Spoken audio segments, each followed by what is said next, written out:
യോനയുടെ പുസ്തകം 4-ാം അധ്യായം 3-ാമത്തെ വചനം. ആകയാൽ യഹോവേ, എൻ്റെ പ്രാണനെ എടുത്തുകൊള്ളണമേ, ജീവിച്ചിരിക്കുന്നതിനേക്കാൾ മരിക്കുന്നത് എനിക്ക് നന്ന് എന്ന് പറഞ്ഞു. വീണ്ടും നമ്മൾ 8-ാമത്തെ വചനത്തിന്റെ അവസാന ഭാഗം വായിച്ചാൽ ഇത് തന്നെ അദ്ദേഹം പറയുന്നു. അവൻ ക്ഷീണിച്ച് മരിച്ചാൽ കൊള്ളാം എന്നിച്ഛിച്ച് ജീവിച്ചിരിക്കുന്നതിനാൽ മരിക്കുന്നത് എനിക്ക് നല്ലത് എന്ന് പറഞ്ഞു. യോനയെ പോലെ നിങ്ങളും അങ്ങനെ ചിന്തിച്ചിട്ടുണ്ടോ? ജീവിച്ചിരിക്കുന്നതിനേക്കാൾ മരിക്കുന്നതാണ് നല്ലത്. യഥാർത്ഥത്തിൽ ആ ചിന്താഗതി ശരിയാണോ?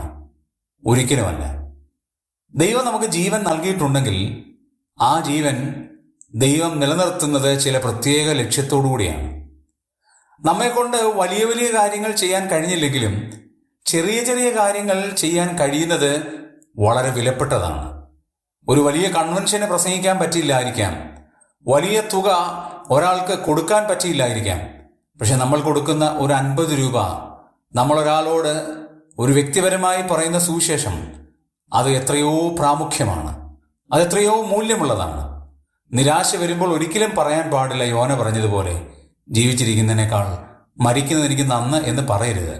കാരണം നിങ്ങളെക്കൊണ്ട് മറ്റുള്ളവർക്ക് വളരെയേറെ ആവശ്യമുണ്ട് എന്ന കാര്യം മറക്കരുത്.